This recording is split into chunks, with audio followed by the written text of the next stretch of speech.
Seeing is believing. Dhamma Talks by Sayadaw Nyanabhasa. Talk 5. 3 Types of Dukkha. By listening to Dhamma Talks, one gains the truth knowledge. While listening to the Dhamma and directing attention toward the khandhas, by knowing their arising and passing away, the yogi gains functional knowledge. Only the yogi who possesses these two knowledges can attain the knowledge of the ending of suffering. The wanderer Jambakadaka approached and questioned Sariputta about the truth of suffering. There are 3 types of suffering, and only by understanding them is a yogi able to practice correctly. First, Dukkha Dukkata. This is suffering due to pain, painful bodily and mental feeling. Unpleasant feelings such as numbness, aches and pains are called Dukkha Dukkata. This type of suffering is known to everyone, even animals know it. Through this knowledge alone, one cannot realize the Dhamma. Only through understanding the second and third types of suffering can the truth of dukkha be realized. Second, Sankhara Dukkata. This is suffering due to formations. All newly arising conditioned phenomena within the khandhas belong to this type of suffering. Because they are oppressed by constant arising and passing away, they are Sankhara Dukkata. For example, when the eye comes into contact with a visible object, seeing consciousness arises. This arising itself is Sankhara Dukkata. The same applies to the ear and sound, and all other sense processes. These are aggregates of intrinsic nature. They have no fixed form or substance that can be touched or measured. Not everyone can see this.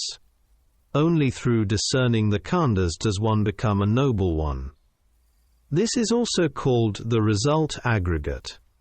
These phenomena truly exist only as arising and passing away.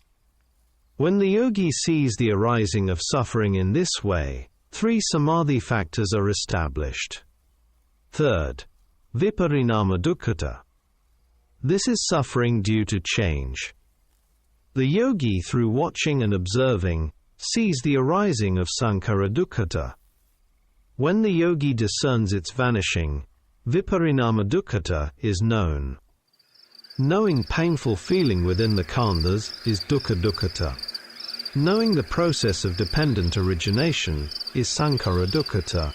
Seeing the vanishing of these formations is Viparinama Dukkata. Not everyone can know these distinctions. To understand the khandhas thoroughly, one must discern their arising and passing away. When this is seen, identity view falls away. There is no notion of a person or a being. There is only the knowing of pain as arising suffering. By seeing the arising, the view of annihilationism falls away. By seeing the vanishing, the view of eternalism falls away. According to Mogok Sayadaw, observation of feeling reveals its arising and vanishing as the ultimate phenomena. Although these phenomena are extremely unstable, they are the correct objects for observation. What perishes is the arising of intrinsic phenomena, not the physical body. The body does not perish instantly, it ages gradually. Therefore, one must clearly understand the distinction between the physical body and the arising mental aggregates. In this way, one discerns both the suffering of formations and the suffering of change. Beyond the common forms of aging and sickness, there are innumerable forms of suffering arising each second within one's life. There are 2 kinds of death. Conventional death is only one event in a single lifetime, which is known by everyone. Insightful death, however, occurs in every moment. Every second, the old khandhas pass away and new ones arise. If you can see this insightful death, you will no longer fear conventional death. We cannot control the present body, but we can control the future arising of new khandhas. Before insight arises, we create new actions out of craving and clinging. Therefore, we receive new khandhas as a result.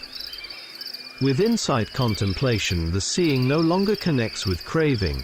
The dependent origination process is cut off. It is like changing railway lines.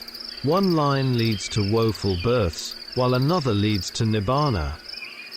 When seeing is followed by its vanishing, the process leads toward nibbana. With right knowing comes right understanding and right view.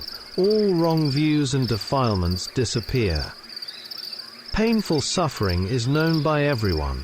Only those who possess samadhi can know the suffering of formations. And only those with wisdom can know the suffering of change.